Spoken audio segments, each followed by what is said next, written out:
आज के इस वीडियो में देखते हैं कि gene regulation of gene expression कैसे होता है। जैसे ये प्रोटीन सिंथेसिस का है, ये ट्रांसलेशन का डायग्राम है कि ये पॉलीपेप्टाइड जो एमआरएनए में है, यहाँ पे ये एमआरएनए में जो सीक्वेंस है नाइट्रोजनस बेसिस का, इसी के अनुसार जो है ये पॉलीपेप्टाइड बनता है। जो भी प्रोटीन बनता है ये बनता है, और ये प्रोटीन क्या होते हैं, एंजाइम्स होते हैं। एंजाइम्स जो हैं वो प्रोटीन होते हैं। तो जब भी ज़रूरत होती है ये एमआरएनए जो है के थ्रू वो बनता है, आपका प्रोटीन ये बनता है। तो जब भी एंजाइम की ज़रूरत होती है तो रेगुलेशन ऑफ जीन एक्सप्रेशन होता है। तो जीन जो है कैसे एक्सप्रेस करेगा, इसके बारे में हम लोग पढ़ रहे हैं कि रेगुलेशन ऑफ जीन एक्सप्रेशन करा। All the genes are not needed constantly. जितने भी हमारे बॉडी में जीन्स हैं सबकी ज़रूरत जो है करा कि ये नहीं होती है, हर समय ज़रूरत नहीं होती है। आर नॉट नीडेड कॉन्स्टेंटली, ये बता रहा है कि gene needed only sometimes called.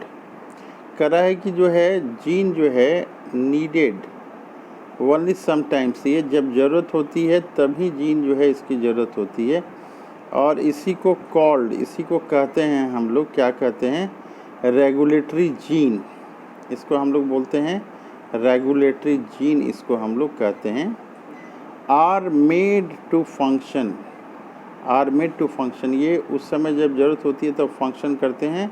Only when required, जब ज़रूरत होती है, ओनली व्हेन रिक्वायर्ड, जब ज़रूरत होती है तब ये फंक्शन करते हैं। और जो है रिमेन नॉन फंक्शनल, ऐसे जनरली ये क्या होते हैं, रिमेन नॉन फंक्शनल होते हैं। At remain functional at other time, general time पे क्या होते हैं, ये नॉन फंक्शनल होते हैं अदर टाइम पे। ये कह रहा है कि सच रेगुलेटेड जीन, कह रहा है कि जो ये सच, इस तरह के जो रेगुलेटेड जीन्स हैं, देयरफॉर रिक्वायर्ड, इनको ज़रूरत होती है। इनकी क्या ज़रूरत होती है, रिक्वायर्ड टू स्विच ऑन और ऑफ। ये कभी ऑन हो जाते हैं उस समय ये एंजाइम देता है, और जब ऑफ रहता है तब ये नहीं देता है। When a particular function is to begin और स्टॉप, जो कोई भी पार्टिकुलर फंक्शन है जब उसको शुरू होना होता है या फिर उसको स्टॉप होना होता है, इसके लिए जो है लैक ऑपरेंट मॉडल दिया गया है। लैक ऑपरेंट मॉडल, कब कौन एंजाइम एक्टिव होगा, कब इनएक्टिव होगा, कब बनना शुरू करेगा, इसको समझने के लिए लैक ऑपरेंट मॉडल दिया गया है। करें कि लैक ऑपरेंट जो है ये consist of one regulatory gene, ये एक रेगुलेटरी जीन होता है आई, एंड 3 स्ट्रक्चरल जीन। इसमें क्या होते हैं, 3 स्ट्रक्चरल जीन होते हैं, वाई, जेड एंड ए होता है।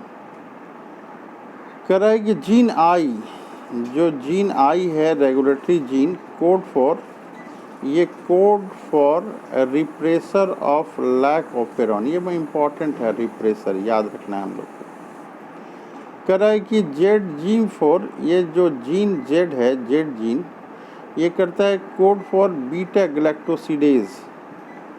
ये बीटा गैलेक्टोसिडेज को ये कोड करता है। दैट इज़, जो बीटा ग्लूकोसाइड है, डैट इज़ रिस्पॉन्सिबल, ये रिस्पॉन्सिबल है किस चीज़ के लिए, रिस्पॉन्सिबल है हाइड्रोलाइसिस ऑफ डाइसैकेराइड्स। डाइसैकेराइड्स के हाइड्रोलाइसिस के लिए ये रिस्पॉन्सिबल है। कह रहा है कि डाइसैकेराइड जो है लैक्टोज, ये जो डाइसैकेराइड है लैक्टोज इनटू मोनोमेरिक यूनिट, ये मोनोमेरिक यूनिट है गैलेक्टोज, गैलेक्टोज एंड ग्लूकोज। ये जो गैलेक्टोज एंड ग्लूकोज हैं इसको ये तोड़ता है। ये डाइसैकेराइड से लैक्टोज, उसको ये गैलेक्टोज और ग्लूकोज में ये तोड़ देता है।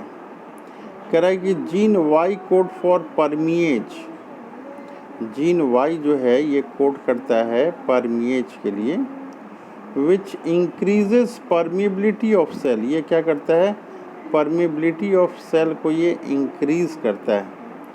कह रहा है कि जीन ए इनकोड, ये जो जीन ए है ये इनकोड करता है। ये क्या चीज़ के लिए इनकोड करता है?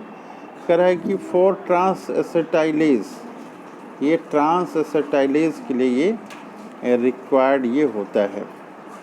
आगे बता रहा है यहाँ पे ये दिया हुआ है कि जब एब्सेंस ऑफ इंड्यूसर होगा, एब्सेंस ऑफ इंड्यूसर होगा, तो ये रिप्रेसर जो है ये बाइंड करेगा यहाँ पे, ऑपरेटर पे यहाँ पे ये बाइंड कर जाएगा।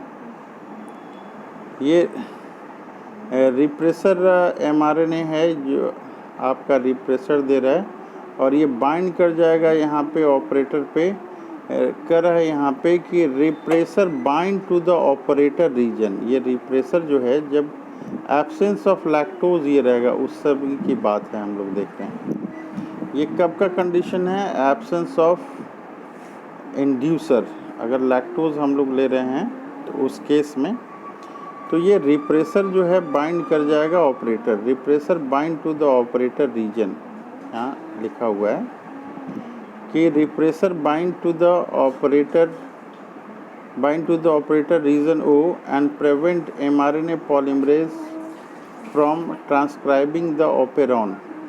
ये ऑपेरॉन को जो है ट्रांसक्राइब होने से रोकता है। और सेकंड में हम लोग देख रहे हैं ये कि इन प्रेजेंस ऑफ इंड्यूसर, अगर लैक्टोज है, अगर इंड्यूसर है तो उसके प्रेजेंस में क्या होता है कि ये इंड्यूसर जो है ये जाके बाइंड कर जाता है रिप्रेसर से और इनएक्टिवेट कर देता है रिप्रेसर को, ये इनएक्टिवेट कर देता है।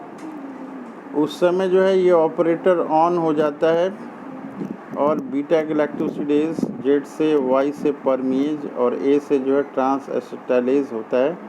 मिलता है कब मिलता है? ट्रांसलेशन के थ्रू। इसी को हम लोग बोलते हैं लैक ऑपेरॉन। इसको हम लोग क्या बोलते हैं? लैक ऑपेरॉन बोलते हैं। कह रहा है आगे यहाँ पे कि lactose is a substrate for enzyme beta galactosidase. Lactose is a substrate for beta galactosidase और इट रेगुलेट ये रेगुलेट कर रहा है, it regulate switching on end of. ये ऑन एंड ऑफ स्विचिंग कर रहा है ऑफ द ऑपेरॉन, ये ऑपेरॉन को ये कर रहा है।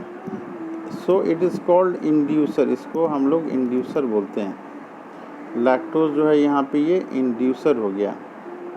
कह रहा है कि regulation of lac operon by repressor is referred as negative regulation. इसको क्या रेफर करते हैं? नेगेटिव रेगुलेशन हम लोग कहते हैं। कह रहा है कि operation of lac operon is under control of positive regulation. ये पॉजिटिव रेगुलेशन के अंडर कंट्रोल होता है। नेक्स्ट पॉइंट हम लोग देखते हैं ह्यूमन जीनोमिक प्रोजेक्ट।